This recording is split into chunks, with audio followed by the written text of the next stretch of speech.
Glória a Deus. Gênesis 3, verso 18, diz assim a palavra do Senhor. Ela produzirá também cardos e abrolhos, e tu comerás a erva do campo. Na sua Bíblia talvez esteja, e a terra produzirá espinhos e cardos. Está isso aí? Espinhos e cardos? Muito bem. Irmãos, esse texto é o momento onde Deus amaldiçoa a terra por causa de Adão.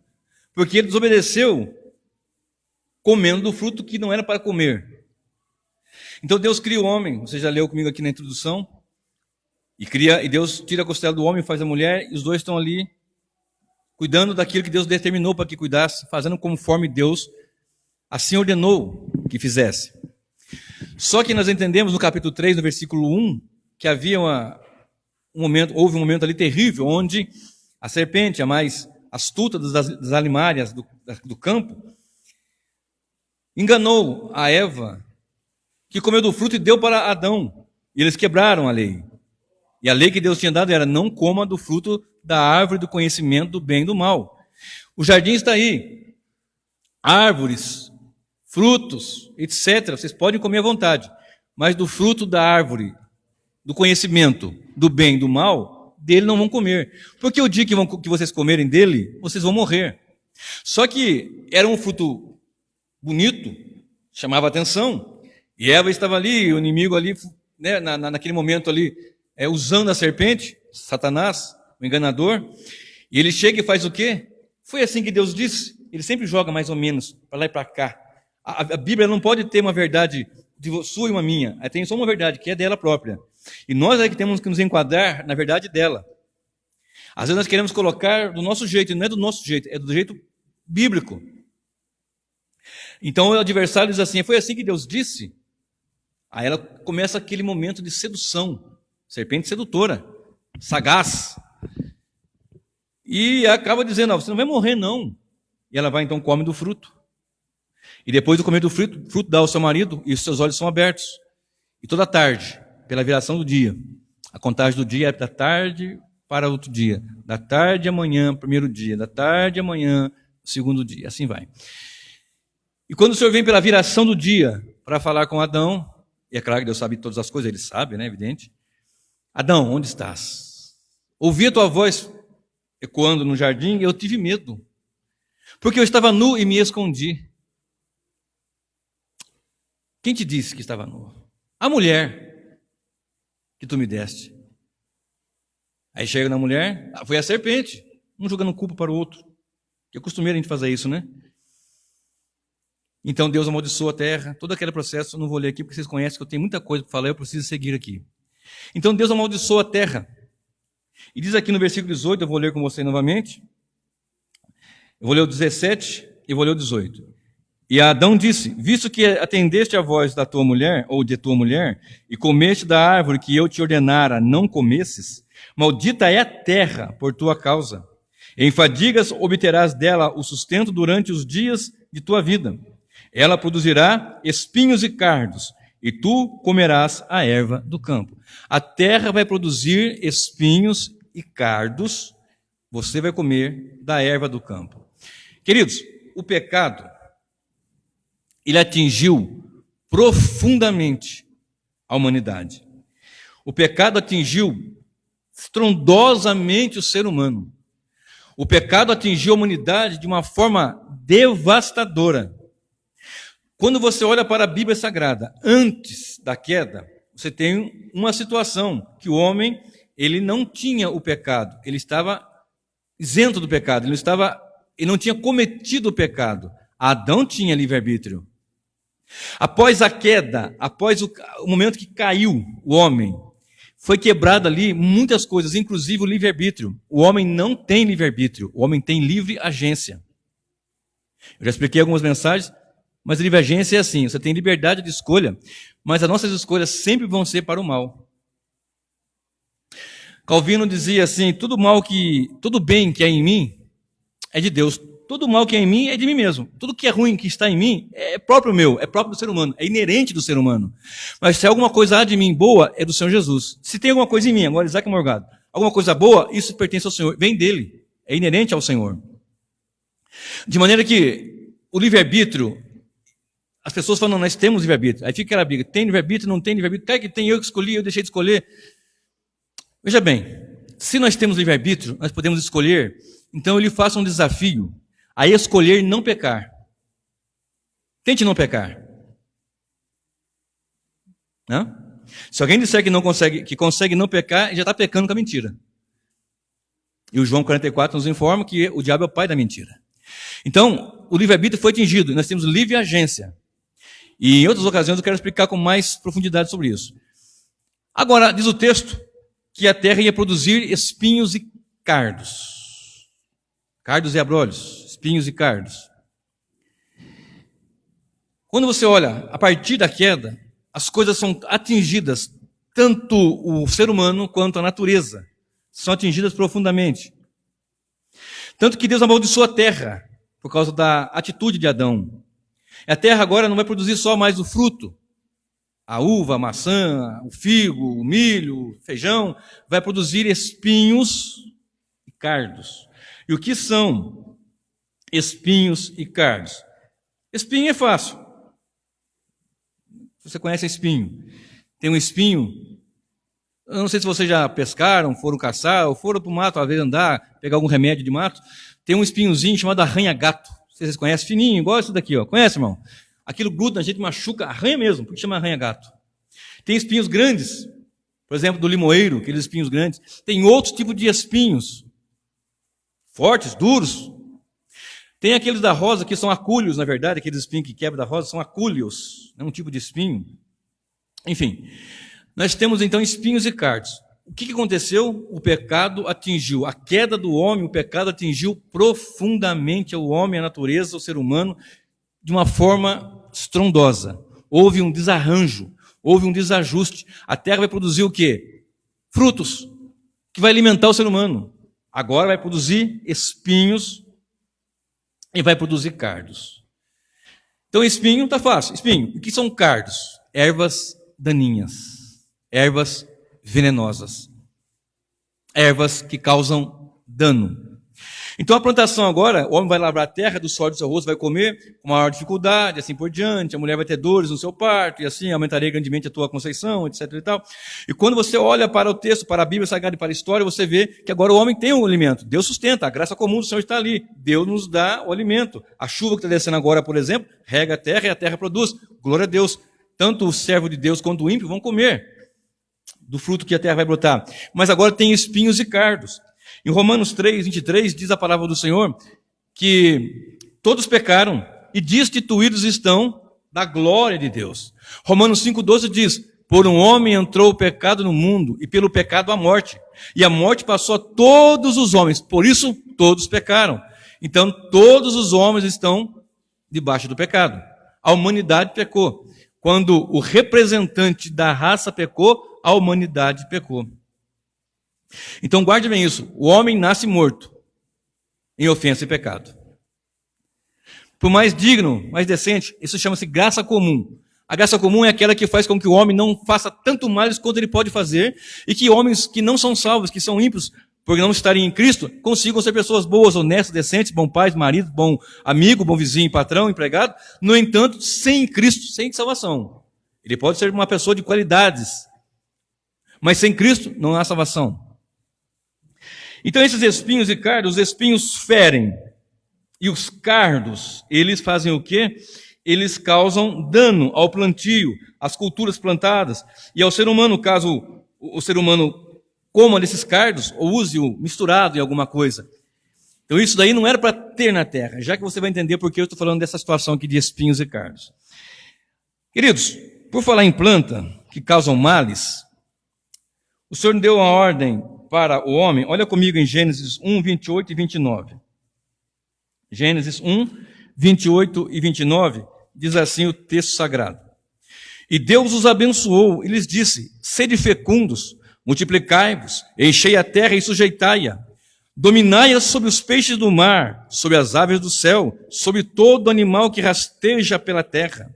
E disse Deus ainda: eis que vos tenho dado todas as ervas que dão semente, e se acham na superfície de toda a terra, e todas as árvores em que há fruto que dê semente. Isso vos será para mantimento.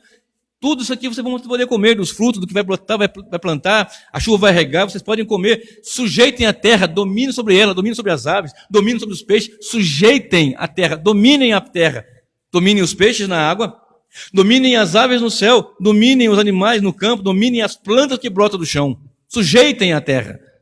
Olha bem como Deus colocou o ser humano. Após a queda, tudo ficou diferente, tudo ficou difícil. Os casamentos são difíceis por quê? Porque estamos depois da queda.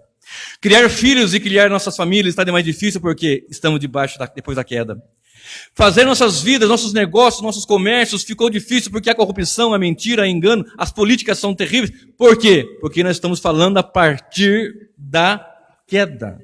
Por que tanto divórcio? E por que há divórcio? Porque nós estamos a partir da queda. Houve um desajuste, falei um desarranjo, houve algo que trouxe um transtorno, algo que trouxe problemas para a humanidade e profundos problemas, terríveis problemas.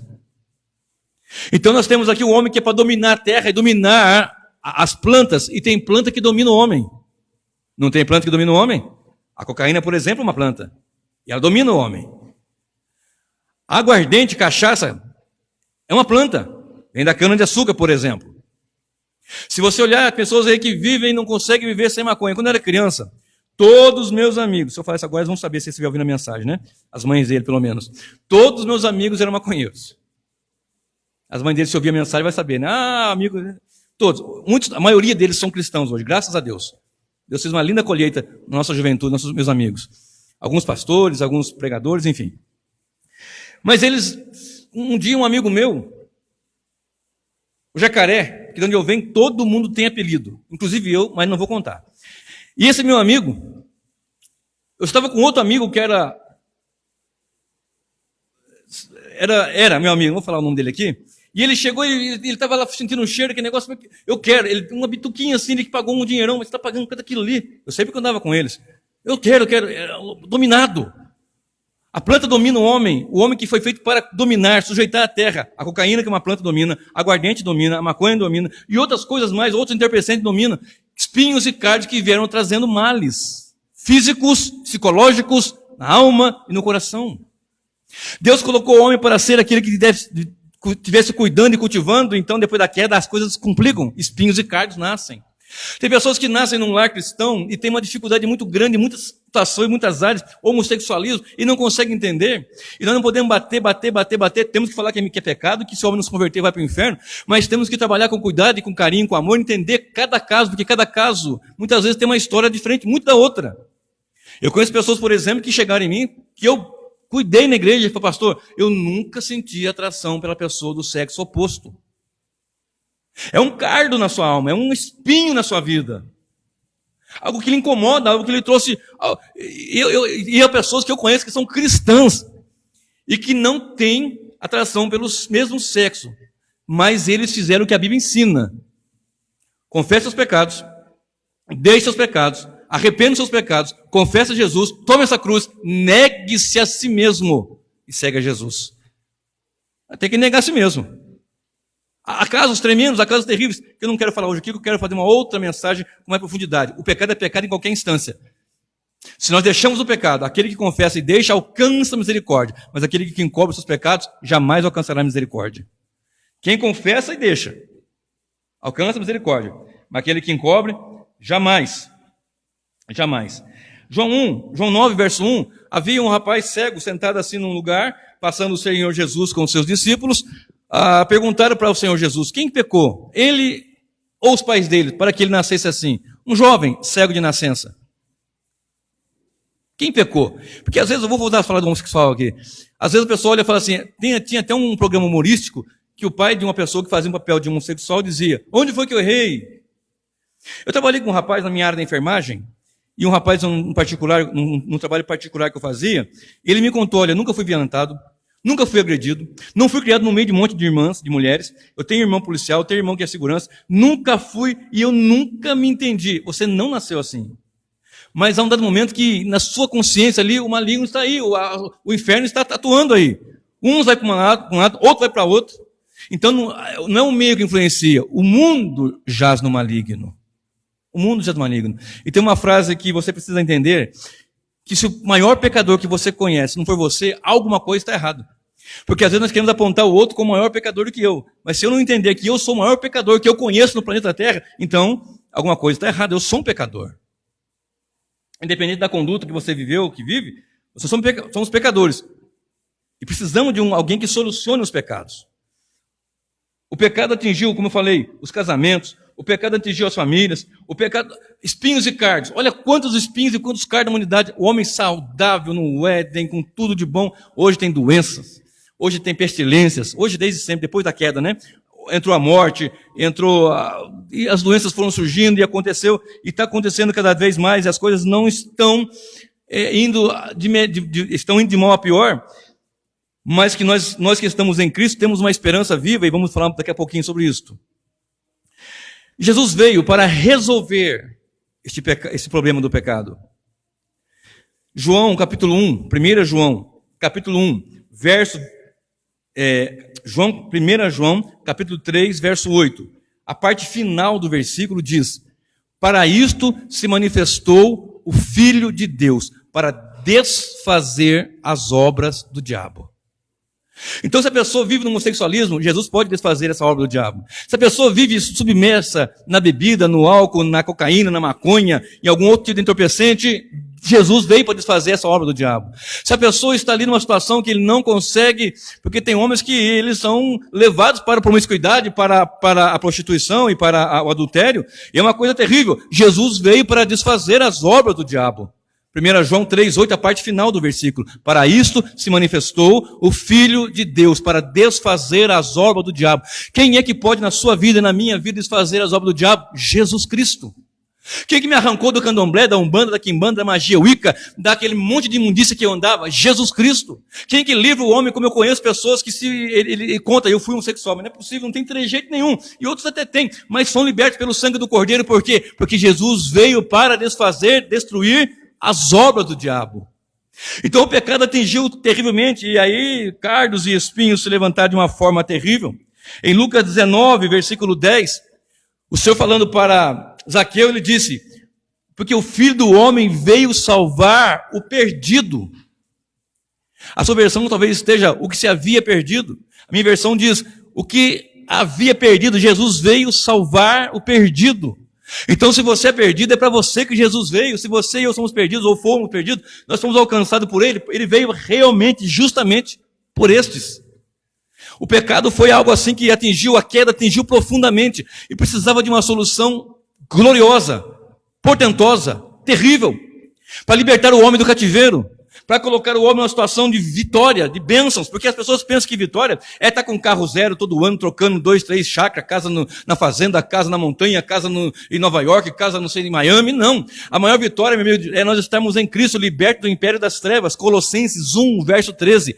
Ele nos libertou do império das trevas e nos transportou para o reino do Filho do seu amor. Estávamos no reino, no império das trevas. E agora em Cristo, Ele nos transporta para o reino do Filho do seu amor, do Filho amado. Você consegue entender isso, meu irmão? Ah, mas eu não era bebum, eu não era maconheiro, eu não era cheirador de maconha, de cocaína, eu não era homossexual, eu não era promíscuo, ficava andando, não. Talvez você foi uma pessoa com uma vida ilibada, mas mesmo assim era escravo do pecado. Era escravo do pecado. E Cristo se manifestou para desfazer as obras do diabo e nos tirou, nos libertou do império das trevas e nos transportou para o reino do Filho do seu amor. Olha comigo João, capítulo 5, Evangelho de João, capítulo 5, verso 24 e o verso 25. É um texto que eu sempre estou citando. João, capítulo 5, verso 24 e o verso 25. Olha o que diz a Sagrada Escritura. Diz assim a palavra do Senhor: em verdade vos digo, quem ouve a minha palavra e crê naquele que me enviou, tem a vida eterna. Não entra em juízo, mas passou da morte para a vida. Em verdade vos digo que vem a hora, e já chegou, em que os mortos ouvirão a voz do Filho de Deus, e os que a ouvirem, viverão. Jesus está dizendo aqui, ó, quem ouvir, não é somente ouvir, é dar ouvido à minha voz, crer naquele que me enviou, ele vai receber vida, não vai entrar em condenação. E está dizendo aqui no versículo 25 que chegou a hora em que os mortos ouvirão a voz de Deus e vão viver. Verso 25. Em verdade vos digo que vem a hora, e já chegou, em que os mortos ouvirão a voz do Filho de Deus, e os que a ouvirem, derem ouvidos, viverão. Efésios 2:1 diz, e vos vivificou, estando vocês mortos em ofensas e pecados. Então a salvação é monergística, Deus que começa, Deus que desenvolve, e Deus que conclui gloriosamente essa salvação. De maneira que o homem morto em ofensa e pecado não pode fazer nada, porque por causa de Adão o pecado entrou e a morte entrou e todos morreram. Todos pecaram e todos morreram. De maneira que Cristo veio para resolver, para isso se manifestou o Filho de Deus, para desfazer as obras do diabo. Observe comigo, Hebreus 6 e o verso 7. Olhe comigo para o livro de Hebreus, capítulo 6 e o versículo 7. Esse texto aqui é um texto muito ensinado de formas a apresentar que a salvação se perde. Mas a salvação de Cristo é gloriosa e você não perde a salvação. A salvação em Cristo é gloriosa, é eterna. Jesus não faz uma salvação mais ou menos. Olha bem, verso 7. Eu vou ler o 4, o 5, o 6 e o 7. Mas eu quero que você fixe seus olhos no 7. É impossível, pois, que aqueles que uma vez foram iluminados e provaram o dom celestial e se tornaram participantes do Espírito Santo e provaram a boa palavra de Deus e os poderes do mundo vindouro e caíram, sim, é impossível outra vez renová-lo para arrependimento, visto que de novo estão crucificando para si mesmos o Filho de Deus e expondo-o à ignomínia. Porque a terra, que absorve a chuva, que frequentemente cai sobre ela e produz erva útil para aqueles por quem é também cultivado, recebe bênção da parte de Deus. 8. Mas se produz espinhos e abrolhos, espinhos e cardos e espinhos, é rejeitada e perto está da maldição, e o seu fim é ser queimada. Quando você continua lendo isso daqui, você vai não quer dizer que alguém experimentou, ouviu o evangelho. Ele ouviu, mas não nasceu de novo. Ele experimentou das benesses do que é uma salvação em Cristo. Participou, mas ele não nasceu de novo. Talvez muitos anos, não nasceu ainda de novo da água do Espírito. Então ele vai voltar, ele vai deixar, ele não quer. Ele ouviu, recebeu, entendeu, creu, teve é isso mesmo, mas ele não ficou, não permaneceu. Vocês conhecem pessoas assim? Conheço também. Mas olha agora o versículo 9. Quanto a vós outros, quem? Paulo está escrevendo para os hebreus cristãos. Quanto a vós... um escritor, né? O escritor aos hebreus. Pode até ser Paulo. O escritor aos hebreus. Quanto a vós outros, todavia, ó amados. Amados, lembra? Nos transportou para o reino do Filho do seu amor. Amados. Quanto a vós outros, amados. Quanto a vós outros, todavia, ó amados, estamos persuadidos das coisas que são melhores e pertencentes à salvação, ainda que falamos dela desta maneira. Porque Deus não é injusto para ficar esquecido do vosso trabalho e do amor que evidenciastes para com o seu nome, pois servistes e ainda servis. Servistes e ainda servis ao santo. Aqui são os crentes. Mas a vós, amados. Quanto a vós, amados. Então há dois grupos aqui. Um que ouviu e não nasceu de novo, e um nascido de novo, quanto a vós. Volta ao versículo 8 aí. Mas se produz, a chuva que desce, se produz espinhos e abrolhos, espinhos e cardos, é rejeitada. Ouviu, recebeu, teve um tempo, e depois partiu sem retornar. É porque produz somente espinhos e cardos. Coisas ruins. Espinhos ferem, e os cardos matam, envenenam. João capítulo 1, verso 11 diz assim: veio para o seu, veio para o que era seu, mas os seus o rejeitaram. Mas a todos quanto o recebeu, verso 12, deu-lhes o poder de serem feitos filhos de Deus. Veio para o seu, mas os seus. Aqui tem duas palavras, seu singular e seus plural. Seu singular, o seu eleito, os seus eleitos. Veio para o que era seu, mas os seus, o povo judeu, rejeitaram, muito embora os primeiros cristãos foram judeus. Mas a nação judaica, as lideranças judaicas o rejeitaram e o levaram à cruz até. Então note, Jesus veio salvar, veio resolver o problema do pecado. Mas por que nem todos vão ser salvos? É uma pergunta que muitos fazem e deve ser feita. E deve se entender por que todos não serão salvos. Porque Jesus, o Senhor de Deus, ele salvou, ele elegeu um povo. Efésios 1, verso 4, verso 5. Deus elegeu um povo desde antemão, desde antes da fundação do mundo. E selou esse povo com seu Espírito Santo. Efésios 1, 13 e 14. Deu o penhor do seu Espírito. Você que é salvo e eleito do Senhor Jesus, você é selado com o Espírito Santo de Deus. O Espírito Santo da promessa. Então como é que nós vamos vencer todas as tribulações, todas as provações, todas as coisas que nós vivemos no passado e que às vezes querem nos sufocar e querem nos tirar? Com a presença santa do Espírito. Deixando de lado a carne, deixando de lado o mundanismo, deixando de lado as coisas que não competem a cristãos salvos, lavados e remidos e voltando-se cada vez mais firme para o Senhor. Ele veio buscar o seu povo. Agora observe, onde foi, e como foi, e quando foi que esse problema foi solucionado? Eu disse que o problema da queda foi muito grande, profundo. E eu disse que Jesus se manifestou para desfazer as obras do diabo. E quando como e onde? Na cruz, lá no Gólgota. Observe comigo, 1 Coríntios 1, verso 18, diz assim, eu vou ler com vocês. 1 Coríntios 1, verso 18. Diz assim a palavra do Senhor.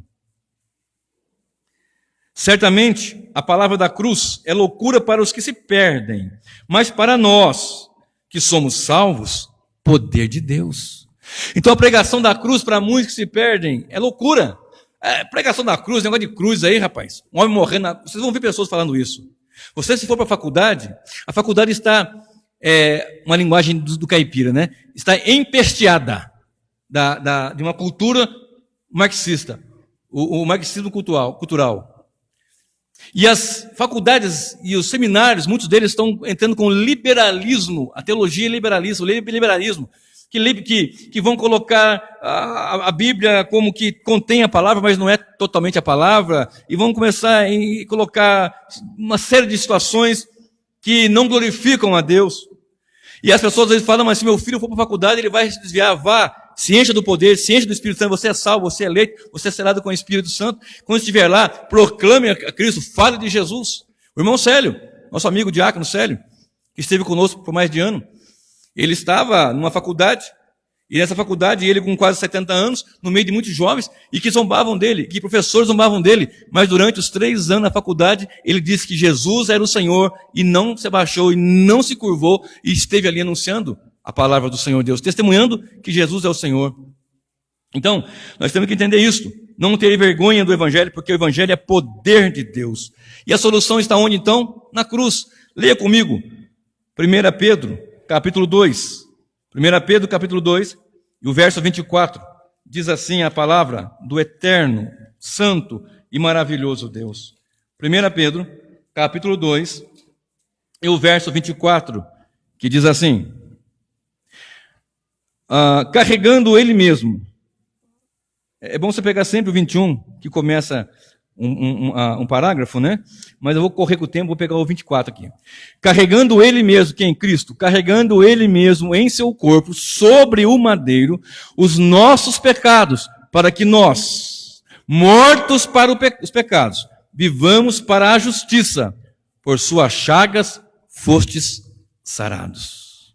Então Cristo carregando no seu corpo os nossos pecados, as nossas iniquidades, na cruz do Calvário, na cruz, dura cruz, derramando o seu sangue, para que nós tivéssemos vida. Jesus não morreu na cruz para enriquecer o ser humano de dinheiro, muito embora ele é abençoador e pode prosperar a vida de quem ele quiser. Mas o foco e o fundamento não é este, o foco fundamental é desfazer as obras do diabo, resgatar o seu povo, e esse povo estar com ele eternamente, em novos céus e nova terra, onde habita a justiça. Queridos, na cruz, esse momento agora aqui é crucial para que você compreenda a minha mensagem, a mensagem do Senhor através desse humilde pregador.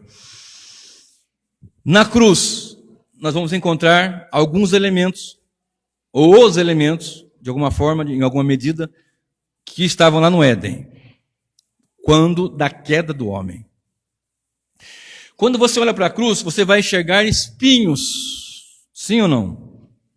A coroa de espinhos que Jesus carregou até a cruz, até morrer. Observe, Mateus 27 e o verso 29. Mateus 27 e o verso 29 diz assim a palavra do Senhor: tecendo uma coroa de espinhos, puseram-lhe na cabeça e na mão direita um caniço, e ajoelhando-se diante dele, o escarneciam, dizendo: salve, rei dos judeus. Teceram uma coroa de espinho. Não era acúleos, eram espinhos grandes, duros, fortes, que rasgaram o couro cabeludo do nosso amado Jesus. Por minha causa, por sua causa. Por nossos pecados, adultérios, fornicação, mentira, engano, trambique, drogas. Aquela cruz, aqueles espinhos, a terra vai produzir espinhos e cardos. Lá na cruz, Jesus estava resolvendo o problema. Ele se manifestou para resolver o problema. E lá na cruz, antes de ir para a cruz, os soldados teceram uma coroa de espinho, bateram no seu rosto, cuspiram no seu rosto, deram bofetadas, deram um soco no seu rosto, sua cabeça ensanguentada, o sangue vermelho e o sangue preto, aquele sangue pisado, porque o sangue, quando coagula, vai ficando preto e vai ficando grudado e fica a coisa mais horrível. Tanto que as pessoas olhavam para Jesus na cruz e diziam, Isaías 53, olhando para ele, nenhuma beleza víamos, porque estava horrível a sua situação. Eu já repeti, vou repetir aqui, quando eu trabalhava na Santa Casa, a pessoa chegava com a cabeça machucada, um cortezinho de nada. É muito vascularizada a cabeça. O sangue escorre muito. E vai aquilo chegar a pessoa, às vezes era um cortezinho de nada. Às vezes era grande, mas às vezes era um cortezinho de nada. Mas era sangue que saía, sangue que saía, sangue que saía.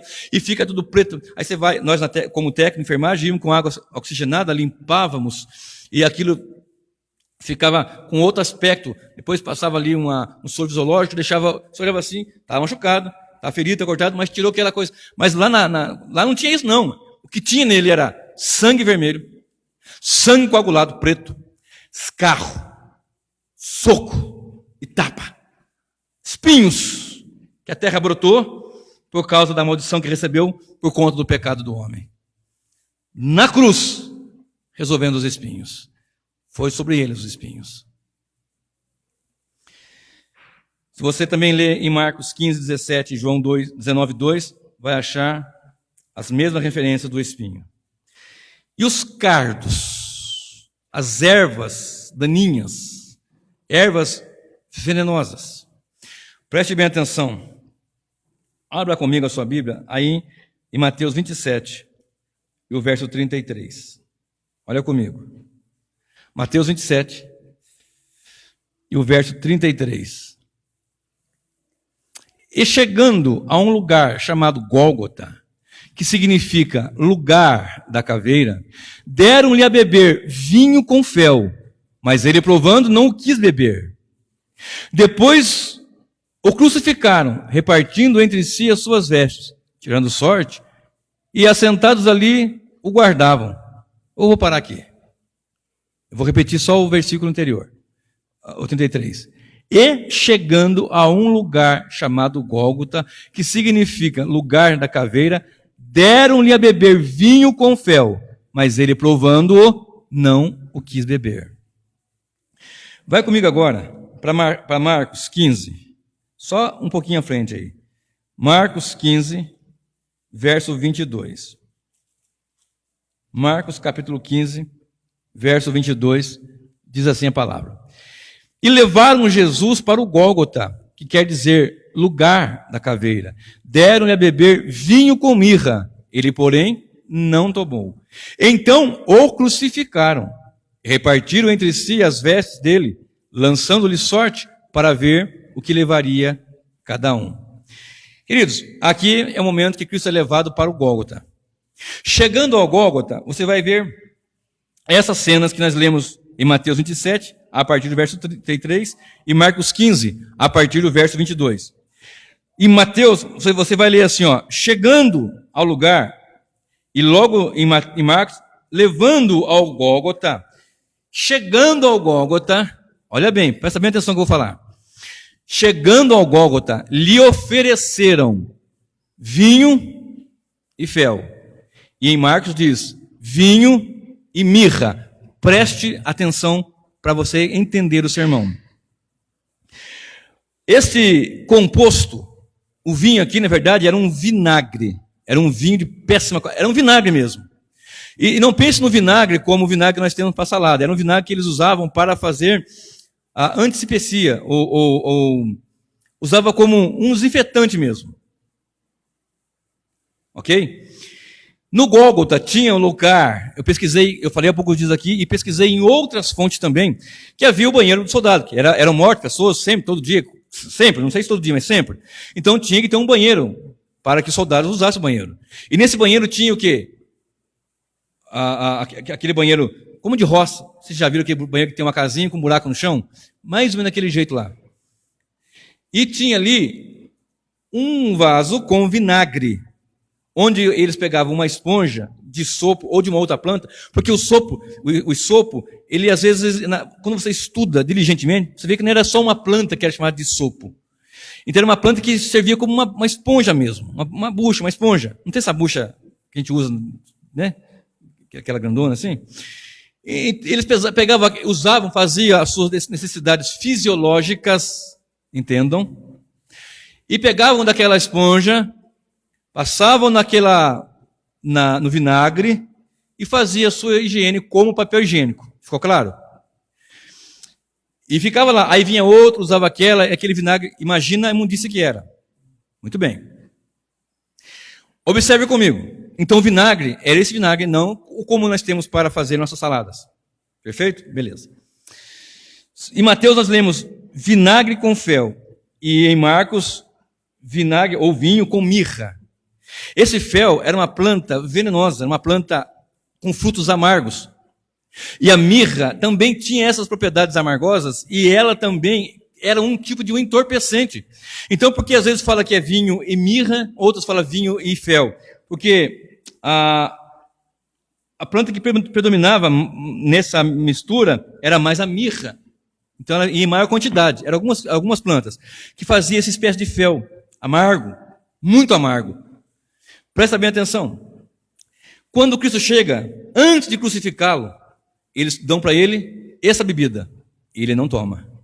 Vocês leram aí? Chegando no Gólgota, eles ofereceram um composto. Ele não bebeu. Por que não bebeu?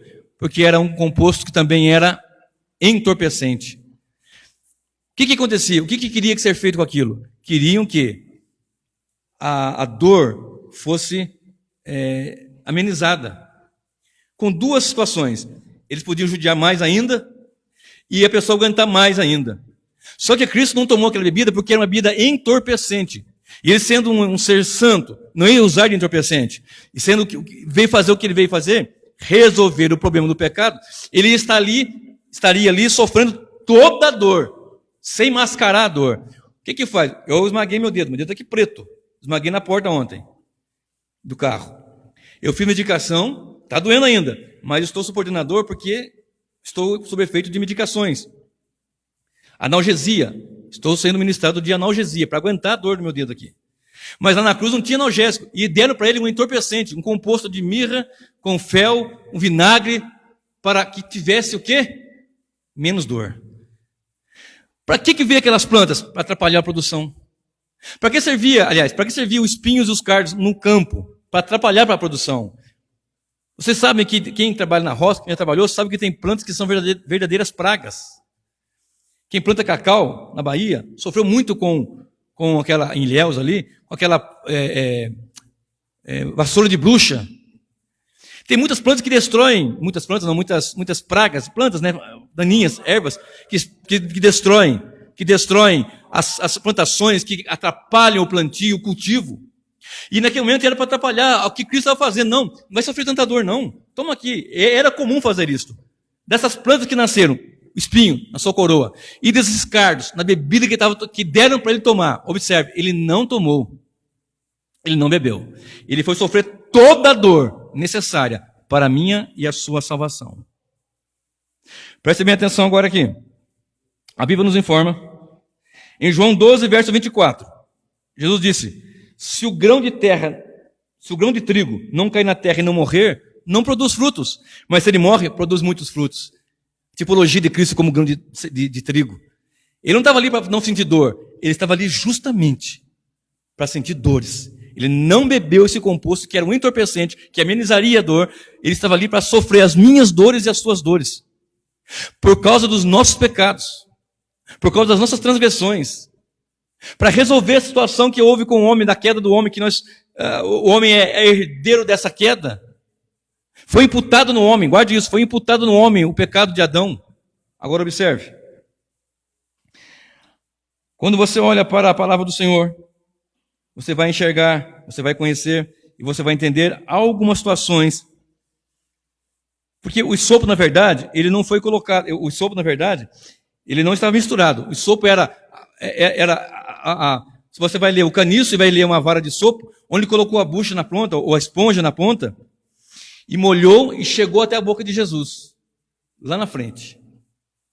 Antes, ele não tomou. Antes de ser crucificado, ele não tomou.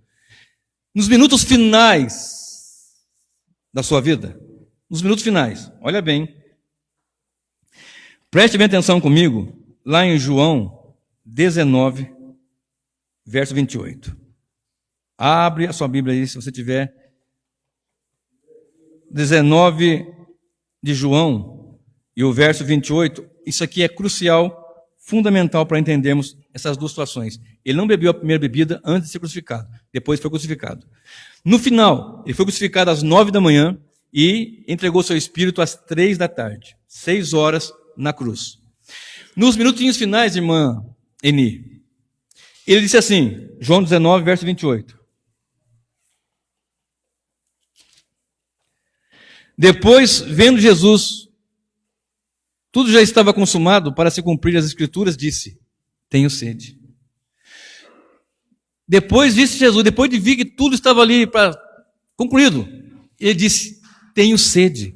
Aquele que disse que é a água da vida, aquele que disse, quem tem sede vem a mim e beba, e rio de água viva fluirão do seu ventre, ele disse, tenho sede. Então, observe comigo, estava ali um vaso cheio de vinagre. Lembra do vinagre que eu falei? Para que estava o vinagre ali? O desinfetante para a antisepsia, como papel higiênico. Estava ali um vaso cheio de vinagre. Embeberam de vinagre uma esponja e fixando num caniço de sopo, fixando numa cana, lá em Mateus fala, num caniço de sopo, pegaram aquela esponja e colocaram no caniço de sopo. Não era que um ensopo. E molhando naquele vinagre que estava ali, que os historiadores entendem que era para fazer a antisepsia. Quando falar asepsia, é em qualquer coisa que não é o corpo humano. Eu vou fazer a asepsia da mesa, a asepsia do produto aqui. Mas no seu corpo é antisepsia. Para ele fazer a antisepsia, usavam uma esponja com aquele vinagre. E havia ali um vaso com vinagre. Pegaram aquele vinagre, colocaram numa vara de sopa e chegaram até a boca dele. Aí ele tomou.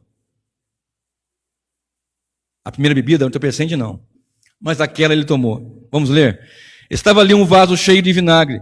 Embeberam de vinagre uma esponja e fixando num caniço de sopo, lhe achegaram a boca.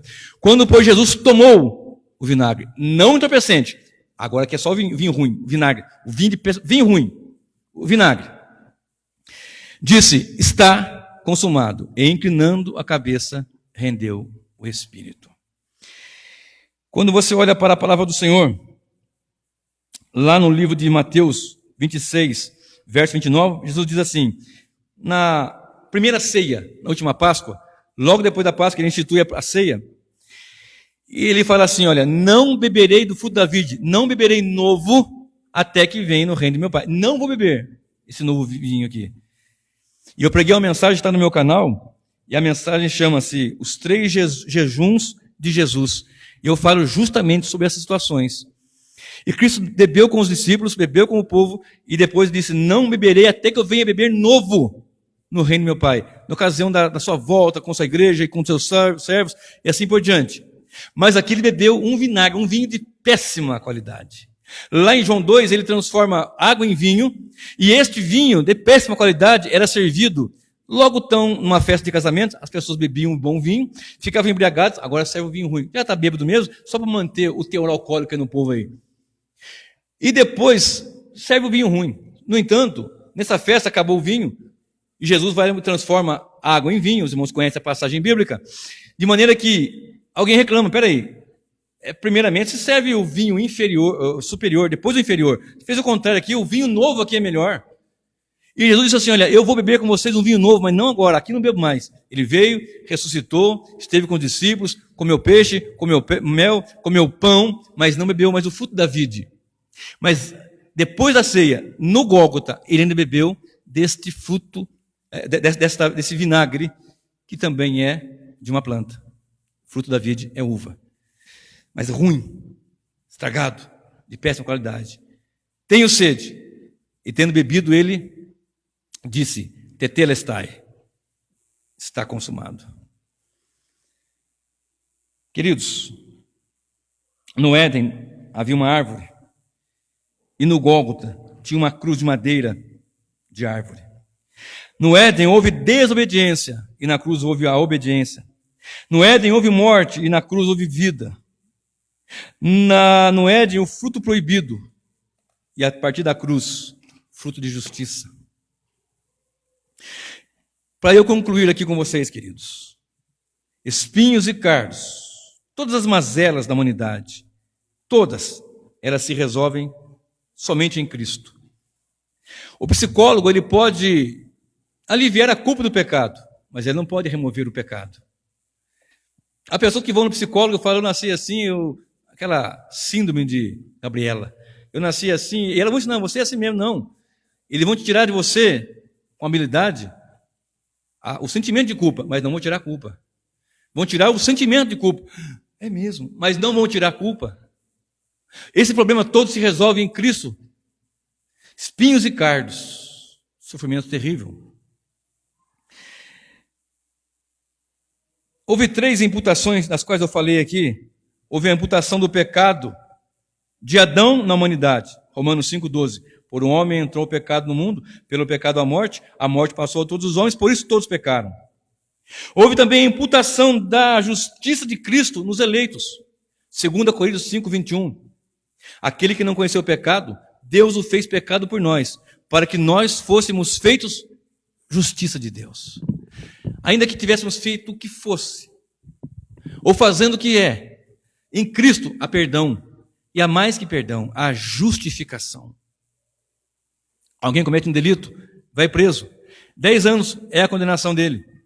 Quando ele cumpre a sua condenação, ele sai perdoado do crime que ele cometeu, mas não sai justificado do que ele fez. Perdoado diante da lei, mas não sai justificado ter matado, estuprado, alguma coisa assim. Mas em Cristo há perdão e justificação. Então os pecados de Adão são imputados na humanidade. A justiça de Cristo na cruz do Calvário é imputada na humanidade. E em 1 Pedro 2,24 nós lemos que ele carregou sobre si os nossos pecados, para que morte para o pecado vivamos para ele, para Cristo. E imputou nele, no corpo dele, os nossos pecados e as nossas transgressões. E eu lhe pergunto, como é que nós estamos lidando com isso? Com essas grandes verdades? Nós estamos honrando e louvando a Deus por toda essa graça e misericórdia? Os espinhos e cardos na minha vida e na sua vida, nós estamos de fato lançando, como Pedro fala, lançai sobre ele toda a vossa ansiedade? Ou nós procuramos um Messias terreno? Ou nós procuramos algum benzedor gospel? Ou procuramos alguém que tem uma solução mística, mágica, e depreciamos a palavra, e negamos a palavra, e rejeitamos a palavra?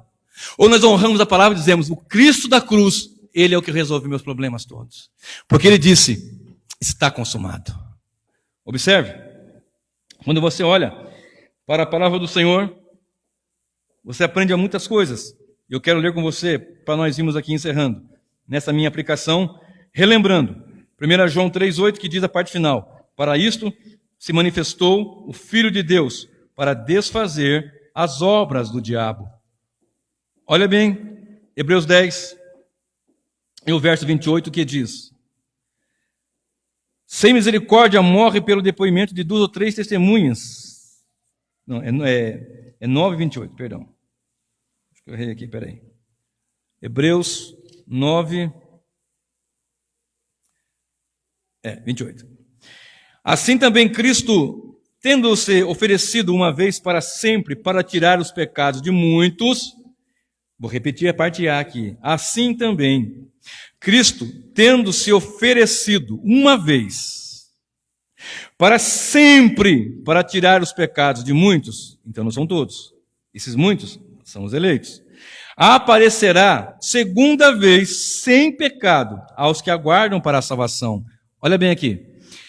Ele veio uma vez, ele se manifestou, ele apareceu. A palavra aqui no grego é parousia. Ele manifestou, a palavra manifestação, apareceu, surgimento é parousia. Ele manifestou-se uma vez para tirar os pecados. E aparecerá uma segunda vez sem pecado. O que quer dizer isso? Sem vir para resolver o pecado. O pecado resolveu na primeira vez, a primeira vinda. Não adianta pessoas que, quando Cristo voltar e arrebatar a igreja secretamente, não existe arrebatamento secreto. Tem diversas mensagens de mim no canal falando sobre isso. E vou falar outros também aqui. E reforço agora aqui. E ele aparecerá uma segunda vez sem o pecado, ou seja, não é mais para resolver o pecado, para salvar aqueles, mas salvar ele não salvou? Esse salvar aqui é definitivamente acabar com tudo. E o povo dele vai estar livre do quê? Da ação do pecado. Nós estamos livres agora da condenação do pecado. Mas nós temos ainda, o pecado tem acesso a nós, mas com o corpo de glória que vamos ter, nunca mais teremos sobre nós nenhuma força, nenhum poder do pecado sobre nós. Por causa do que Cristo fez lá na cruz do Calvário. Olha só comigo, Romanos 8, 22, 8, 23 e 8, 26, que diz que há 3 gemidos. Em Romanos 8, 23 diz que a natureza geme. Porque a natureza foi impactada profundamente por causa do pecado. E a natureza geme. E não só a natureza, mas nós também que temos as primícias do Espírito gememos. Você não geme de vontade do Senhor? Você não geme por causa do mundo pecador? Você não geme às vezes de ouvir tantas mentiras, tanto engano, tanto pecado, tanta maldade, tanta criminalidade, tanta destruição no planeta, no mundo? Não gememos? Mas também diz a palavra que o Espírito Santo geme com gemidos inexprimíveis. Há 3 gemidos. Da natureza, do servo de Deus e do Espírito Santo. E para encerrar, eu quero que você fique de pé, por gentileza, e que você, por favor, abra a sua Bíblia, se você puder fazê-lo, em Isaías 55. Isaías 55, do versículo 1 a seguir. Espero que todos que estão com a Bíblia possam achar. E eu vou ler. A todos vós, os que tendes sede, vinde às águas. E vós, os que não tendes dinheiro, vinde, comprai e comei. Sim, vinde e comprai, sem dinheiro e sem preço, vinho e leite. Porque gastais o dinheiro naquilo que não é pão, e o vosso suor naquilo que não satisfaz? Ouvi-me atentamente, comei o que é bom, e vos deleitareis com finos manjares. Inclinai os ouvidos e vinde a mim. Ouvi, e a vossa alma viverá. Porque convosco farei uma aliança perpétua, que consiste nas fiéis misericórdias prometidas a Davi. Eis que eu dei por testemunho aos povos, como príncipe e governador dos povos. Eis que chamarás a uma nação que não conhece, e uma nação que nunca te conheceu correrá para junto de ti, por amor do Senhor teu Deus e do Santo de Israel, porque este te glorificou. Buscai o Senhor enquanto se pode achar, invocai-o enquanto está perto. Deixe o perverso o seu caminho, o iníquo os seus pensamentos. Converta-se ao Senhor, que se compadecerá dele, e volte-se para o nosso Deus, porque é rico em perdoar. Porque os meus pensamentos não são os vossos pensamentos, nem os vossos caminhos os meus caminhos, diz o Senhor. Porque assim como os céus são mais altos do que a terra, assim são os meus caminhos mais altos do que os vossos caminhos, e os meus pensamentos mais altos do que os vossos caminhos, seus pensamentos. Porque assim como descem a chuva e a neve dos céus, e para lá não tornam, sem que primeiro reguem a terra e a fecundem, e a façam brotar, para dar semente ao semeador e o pão ao que come. Assim será a palavra que sair da minha boca. Não voltará para mim vazia, mas fará o que me apraz e prosperará naquilo para que as designei. Saireis com alegrias e em paz sereis guiados. Os montes e os outeiros romperão em cânticos diante de vós, e todas as árvores do campo baterão palmas. Em lugar do espinheiro crescerá o cipreste, e em lugar da sarça crescerá a murta. E será isto glória para o Senhor, e memorial eterno, que jamais será extinto. Amém, meus irmãos? Em lugar dos espinhos e dos cardos ocasionados pelo pecado, pela solução da cruz em Cristo Jesus, vai brotar planta boa, planta nova, ainda que o tronco esteja cortado, ainda que o tronco esteja só as raízes, ao cheiro das águas, brotará. Feche seus olhos, curva sua cabeça e nós vamos orar.